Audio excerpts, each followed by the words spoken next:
नमस्कार बच्चों आज हम छठी कक्षा में इकाई 7 का काम शुरू करेंगे। कथेतर साहित्य। पिछली वीडियो में हमने इकाई 6 पूरी कर ली है और आज के वीडियो में हम इकाई 7 शुरू करेंगे। ये देखिए, इकाई 7 में पहले आपको परिचय दिया जाएगा कि इकाई 7 में क्या क्या कार्य हैं। इकाई 7 में आपके बसंत के 2 पाठ दिए हुए हैं। पाठ 12 संसार पुस्तक है, पाठ 14 लोकगीत। फिर बाल राम कथा के 2 पाठ हैं, पाठ 11 लंका विजय और पाठ 12 राम का राज्याभिषेक। इसके बाद आपका व्याकरण का विषय है कि इसमें क्या है, आपके सामूहिक चर्चा है, मुहावरे हैं, लोकोक्तियाँ हैं, श्रुति संभिन्नार्थक शब्द है, निबंध लेखन है और संवाद लेखन में है। अब हम इकाई 7 में कथेतर साहित्य में आओ समझे एक के बारे में पढ़ेंगे। आओ समझे एक में पहला है आपका विषय किसी विषय पर सामूहिक चर्चा। सामूहिक मीन्स इकट्ठे ग्रुप में, ठीक है। सोहन बड़ा परेशान था, उसे पता नहीं था कि सामूहिक चर्चा किसे कहते हैं। उसने गोविंद से पूछा कि सामूहिक चर्चा किसे कहा जाता है। गोविंद उसे मुख्यतः हाल के अंदर ले गया। ये देखो, ये हाल है, ठीक है, इसके अंदर ले गया। वहाँ कुछ बच्चे फास्ट फूड के लाभ और हानियों पर चर्चा कर रहे थे। ये देखिए, ये बच्चे हैं, ये फास्ट फूड के लाभ और हानियों के बारे में चर्चा कर रहे हैं। एक बच्चे ने कहा कि फास्ट फूड के समय और पैसे की बचत होती है फास्ट फूड से। उसने उदाहरण देकर अपनी बात सिद्ध करने का प्रयास किया। अन्य बच्चों ने इस विषय पर प्रश्न किया, उसने उनके शांतिपूर्वक उत्तर दिए। फिर दूसरे बच्चे ने अपना मत रखा कि फास्ट फूड से स्वास्थ्य पर विपरीत प्रभाव पड़ता है। अन्य बच्चों ने भी उससे प्रश्न किए और उसने अपने मत को सही साबित करने के लिए तर्क सहित उत्तर दिए। तीसरे बच्चे ने यह मत रखा कि फास्ट फूड का आनंद कभी कभार लिया जा सकता है, इससे हमारे स्वास्थ्य पर बुरा प्रभाव भी नहीं पड़ता। यहाँ पे चर्चा हो रही है बेटा सामूहिक, ये इकट्ठे बैठे हैं ना, ये सामूहिक चर्चा हो रही है। अंत में यही हल निकला कि फास्ट फूड कभी कभार तो खाया जा सकता है, मगर दैनिक जीवन में इसके प्रयोग से लाभ नहीं है। ये तो आपको भी पता है कि फास्ट फूड ज़्यादा हमारी सेहत के लिए हानिकारक है, स्वास्थ्य के लिए। उनकी बातें सुनने के बाद गोविंद ने सोहन से कहा, देखो सोहन, जब हम किसी विषय के विभिन्न पहलुओं पर विचार विमर्श करते हैं तो उसे सामूहिक चर्चा करना कहा जाता है। इसमें किसी समस्या के कारण, निवारण आदि पर विस्तार पूर्वक चर्चा की जाती है। विषय का चुनाव और प्रस्तुतिकरण। सामूहिक चर्चा में जब किसी विषय पर चर्चा आरंभ होती है तो ये प्रयास किया जाता है कि उस समस्या का हल निकाला जा सके। इसके लिए एक दूसरे से प्रश्न किए जाते हैं। सामूहिक चर्चा का विषय प्राय तत्कालीन ज्वलंत समस्या पर आधारित होता है।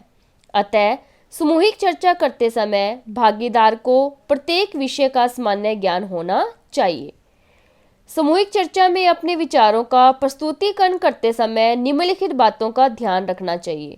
यहाँ पे आपका प्रश्न बन रहा है बच्चे, सामूहिक चर्चा में अपने विचारों का प्रस्तुतिकरण करते समय किन किन बातों का ध्यान रखना चाहिए। तो इसका यही उत्तर आएगा।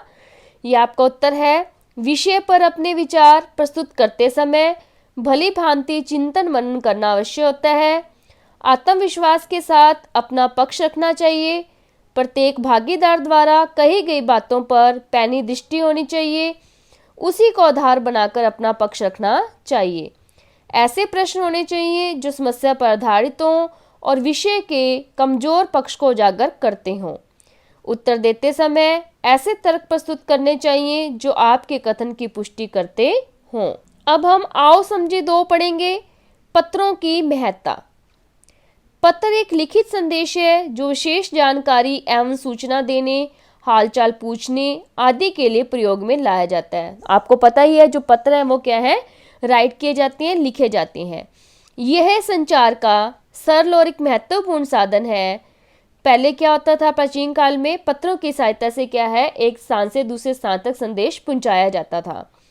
अपनी इन्हीं विशेषताओं के कारण आधुनिक युग में भी ये अपना महत्व बनाए हुए है। आधुनिक जो अब चल रहा है युग, जब मनुष्य अपने भावों और विचारों को पत्र के माध्यम से अपने किसी प्रियजन को भेजता है तो वह उसके हृदय को छू जाते हैं। यह विशेषता बस पत्र की ही है। ये देखो बच्चों, ये आपको पत्र दिखाए गए हैं, ठीक है। पोस्ट कार्ड है, पत्र है जिसमें चिट्ठियां हम लिखते हैं। अब है साहित्य में पत्र की सहायता में पत्र क्या है। हिंदी साहित्य की नवीनतम गद्य विधाओं में पत्र साहित्य का नाम भी आता है।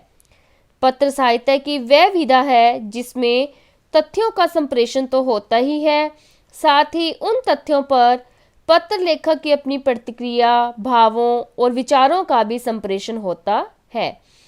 हिंदी के अनेक प्रसिद्ध साहित्यकारों जैसे महावीर प्रसाद द्विवेदी, रविंद्रनाथ ठाकुर, सूर्यकांत त्रिपाठी निराला, हरिवंश राय बच्चन, यशपाल, रामधारी सिंह दिनकर, नागार्जुन आदि के पत्र प्रकाशित हो चुके हैं। इन पत्रों से लेखकों का मानसिक व्यक्तित्व तथा जीवन और साहित्य के प्रति उनका दृष्टिकोण उजागर होता है।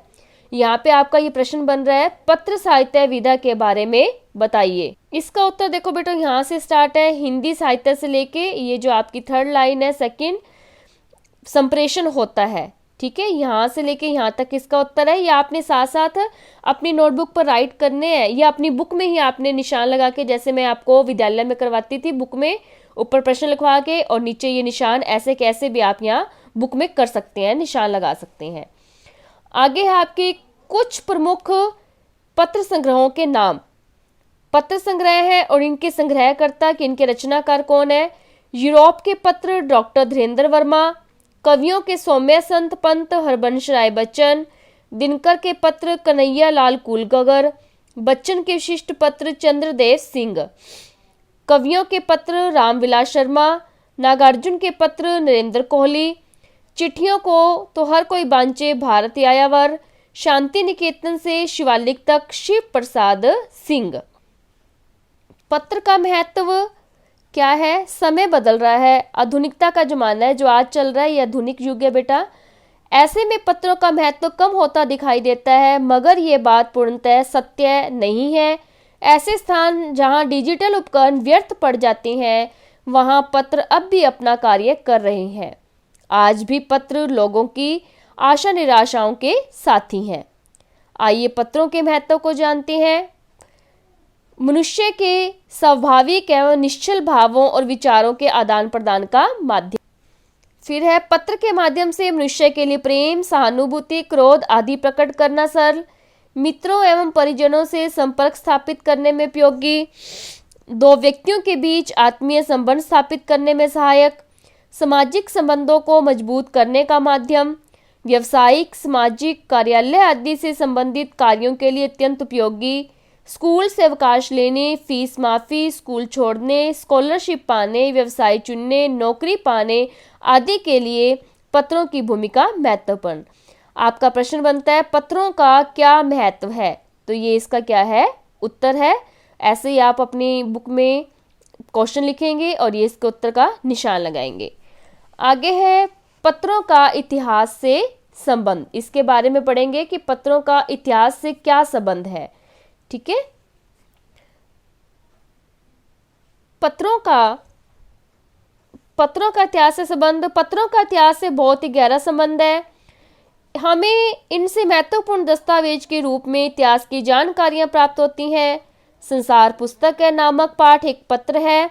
इसे पंडित जवाहरलाल नेहरू ने अपनी पुत्री इंदिरा गांधी को लिखा था और इस पत्र के अनुवादक प्रेमचंद है। यह पत्र इतिहास का ऐसा साहित्य है जिसके लेखक भारत के प्रथम प्रधानमंत्री, पत्र पाने वाले भी भारत की प्रथम महिला प्रधानमंत्री और अनुवादक हिंदी साहित्य के महान उपन्यास सम्राट हैं। यह पत्र स्वयं इतिहास का साक्ष्य बनकर साहित्य में अमर हो गया है। इसके पठन से इतिहास के संबंध में कई जानकारियां प्राप्त होती हैं। आइए इसके बारे में जानते हैं।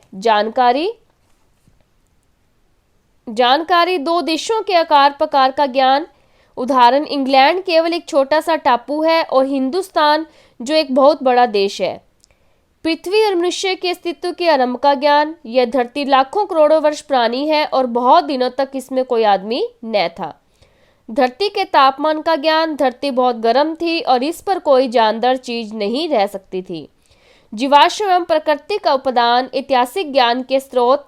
ये पहाड़, समुद्र, सितारे, नदियाँ, जंगल, जानवरों की पुरानी हड्डियाँ और इसी तरह की और भी चीजें हैं जिनसे हमें दुनिया का हाल मालूम हो सकता है। चट्टान से रेत बनने की कहानी। अगर दरिया उसे और आगे ले जाता तो वह छोटा होते होते अंत में बालू का एक जरा हो जाता। इस पूर्वावलोकन से पता लगता है बच्चों कि हमने पाठ संसार पुस्तक के बारे में बताया है। तो अगली वीडियो में हम संसार पुस्तक के पाठ का पठन करेंगे। आज आपका गृह कार्य है कि आप इकाई 7 में पेज नंबर SB1, SB2 और SB3 का पठन करेंगे और इसको समझेंगे। धन्यवाद।